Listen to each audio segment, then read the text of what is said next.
Karen spied on my ranch with a drone. My dog took it down, and she sued me for $20,000.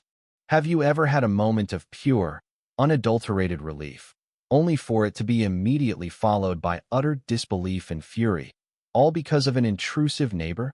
The expansive, rolling hills of my Redtail Ranch were my refuge. The scent of pine, the crisp mountain air, and the distant bark of my loyal border collie, Ranger, were the sounds of home. I, Jake Maxwell, a veteran and a professional dog trainer, had poured my heart and soul into transforming this sprawling acreage into a sanctuary for rescued canines, providing them with space to roam and a chance at a new life. My property lines were clearly marked, encompassing a significant portion of the valley. My nearest neighbor was miles away, but recently, a new, exclusive development, Whispering Pines Estates, had begun to creep closer to my eastern boundary. Then came Karen, not with a friendly greeting, but with a terrifying buzzing overhead. I was in the midst of a training session with Ranger and a group of newly adopted dogs, teaching them recall in the open pasture. Suddenly, a sleek, black drone appeared, hovering menacingly low, its camera clearly visible, whirring directly over our heads. Ranger, protective and highly intelligent, immediately perceived it as a threat.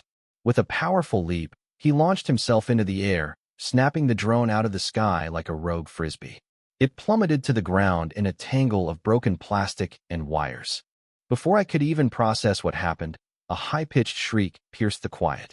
Out of the development and onto my land stormed Karen DuBois, the self-proclaimed Community Watch Commander of Whispering Pines Estates. Her face was contorted in a mask of furious indignation. "My drone, you barbarian! Your savage beast destroyed my property. That drone cost $20,000. It was monitoring your unsightly dog kennels, which are clearly a nuisance to our pristine community. You are in direct violation of Whispering Pines' HOA guidelines for animal control and aesthetic disturbances. I'm suing you, Mr. Maxwell, for the full cost of that drone and punitive damages." The main conflict, utterly audacious and deeply personal, was laid bare. Karen, armed with her baseless accusations, a dangerously inflated sense of entitlement, and a complete disregard for privacy, was accusing my dog, on my own land, of destroying her illegal surveillance equipment. Her demands were not only ludicrous, but rooted in a profound disdain for animals and an obsessive need for control over everything, even beyond her jurisdiction.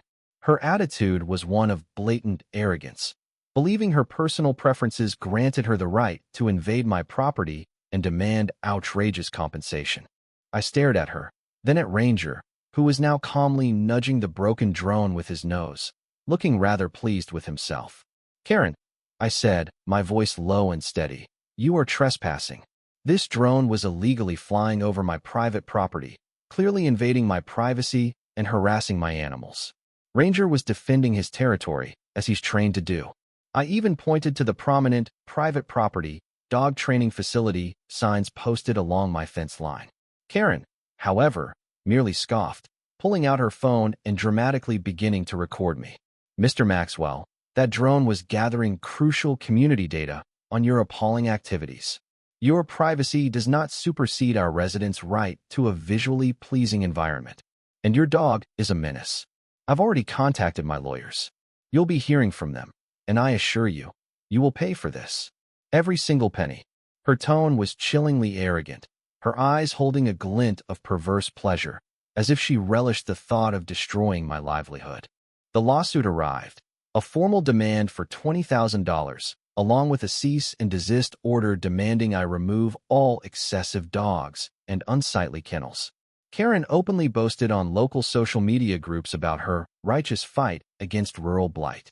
Then, her audacity escalated into a direct, shocking act of cruelty. One night, under the cover of darkness, Karen, with two of her HOA cronies, secretly cut sections of my perimeter fence, specifically targeting the enclosure where my most timid rescue dogs, recovering from past trauma, were housed. She then left out several bowls of what looked suspiciously like antifreeze-laced meat, clearly intending to poison my dogs. It was a calculated, malicious act designed to harm my animals, cripple my sanctuary, and force me off my land. Right after discovering the cut fence and the poisoned meat, a crucial twist unfolded from an unexpected source. My neighbor, Old Jeb, a reclusive but sharp-eyed former wildlife warden who lived down the road, had been troubled by Karen's increasingly aggressive behavior. He'd set up a motion-activated trail camera near my property line, specifically to monitor for any illegal dumping or intrusions. He shuffled over, his face grim. "Jake," he rasped, "that Du Bois woman ain't right. Saw her out here last night. And look at this footage." His trail camera footage, surprisingly clear even in the dark, showed Karen and her cronies actively cutting the fence and meticulously placing the bowls of meat, her face contorted in a sneer of triumph. The audio was muffled, but Karen's distinct, high-pitched laugh was unmistakable. The larger consequence of Karen's actions became terrifyingly clear. My rescue dogs weren't just personal pets. Many of them were specially trained service animals preparing for placement with disabled veterans and first responders suffering from PTSD. Her deliberate attempt to poison my dogs wasn't just an act of animal cruelty. It directly jeopardized a critical national program that provided life-saving assistance to vulnerable individuals, setting back months of intensive training and potentially leaving veterans without the support they desperately needed. Her petty vendetta had escalated into a direct assault on the welfare of heroes, elevating her personal malice to a matter of profound humanitarian and military significance. Armed with Jeb's irrefutable video and the furious director of the National Service Dog Organization, I decided to countersue. The court date was set, a small claims court hearing that quickly escalated due to the severity of the charges. Karen, radiating her usual icy confidence, strutted into the courtroom, flanked by her expensive lawyer, clearly believing this was a simple open-and-shut case of property damage. "Your Honor," she purred, "my client's valuable drone was wantonly destroyed by this man's aggressive animal, and his property is a blight on our community standards." She smiled, a predatory gleam in her eyes, assuming her power would prevail. "Actually, Ms. Du Bois," I retorted, my voice steady and unwavering, "the drone was engaged in illegal surveillance, and your client subsequently attempted to poison my dogs and sabotage a critical program for veterans." I then played Jeb's video footage on the courtroom screen. The judge, a stern-faced woman, narrowed her eyes as Karen's malicious actions unfolded. Karen's face contorted in disbelief, then pure, unadulterated rage. "That's manipulated. That old man is a crazy conspiracy theorist. This is a malicious attack on my character and the HOA's integrity," she shrieked, desperately trying to manipulate the situation, her voice shrill and breaking. She started pointing fingers, trying to blame Jeb, me, anyone but herself. Just as her tirade reached its peak, the courtroom doors swung open, and strode not just Sheriff Thompson, but also a representative from the State Attorney General's office, and, surprisingly, the very CEO of the drone manufacturing company, looking absolutely grim. The CEO spoke first, his voice cold and cutting. "Your Honor, Ms. Du Bois's claim of a $20,000 drone is entirely fraudulent. That model is an obsolete consumer drone, worth, at most, a few $100s. We have evidence she systematically inflates claims for damages for insurance fraud, and her drone's internal logs clearly show it was operating illegally over Mr. Maxwell's property at an extremely low altitude, violating all safety protocols." The Attorney General's representative stepped forward. "And Ms. Du Bois, we've also been investigating reports of systematic animal cruelty within the Whispering Pines HOA. We have multiple complaints regarding poison bait being left out, and evidence linking these actions directly to your community pest control initiatives, all while large sums of HOA funds are being funneled into shell corporations ostensibly for these services. Your attempt to poison Mr. Maxwell's service dogs is a particularly egregious example, as well as an attempted felony. Furthermore, we have a growing file on your pervasive harassment and intimidation tactics against residents who don't conform to your arbitrary standards." A nervous murmur rippled through the courtroom as several shocked HOA residents, present for the proceedings, stammered. She told us the pest control was organic. We had no idea it was poison." It was a chilling revelation.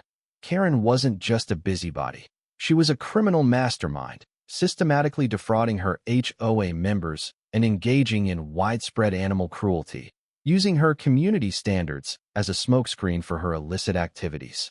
A past incident, whispered among her former colleagues, revealed that Karen had been previously investigated for poisoning a competitor's show dogs at a kennel club event years ago.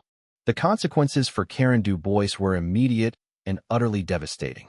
She was arrested by Sheriff Thompson and the Attorney General's investigators on multiple charges, including felony animal cruelty, attempted murder of the service dogs, due to their value to human life, criminal trespass, insurance fraud, and later, as the full extent of the fraud was uncovered, for massive embezzlement, wire fraud, and racketeering.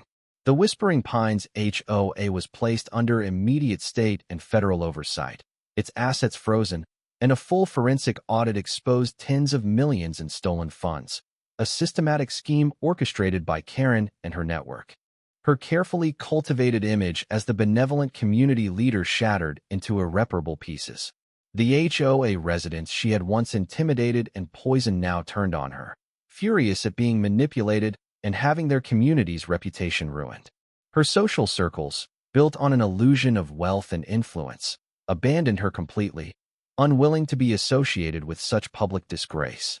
Her vast real estate holdings, her fortune, her status, her perceived power all confiscated as part of the ongoing investigation and subsequent lawsuits. She lost everything: her freedom, her fortune, and her reputation. The ultimate irony was that her audacious attempt to spy on my ranch and extort me led to the complete unraveling of her vast, illegal enterprise. As for Redtail Ranch, it thrived. My dogs were safe, the fences reinforced, and the service dog program received a surge of new donations and support. Ranger became a local hero, his story widely reported. The drone company even sent me a brand new, state-of-the-art surveillance-proof drone, free of charge, as a gesture of goodwill. The satisfaction was immense, watching her literal and figurative empire crumble before her eyes, a quiet triumph of justice and loyalty over arrogant cruelty and rampant criminality. What's your take on this? When someone goes to such extreme lengths, engaging in animal cruelty and financial fraud under the guise of community standards, does their complete and utter downfall truly serve justice? Or is there a point where the consequences become too extreme?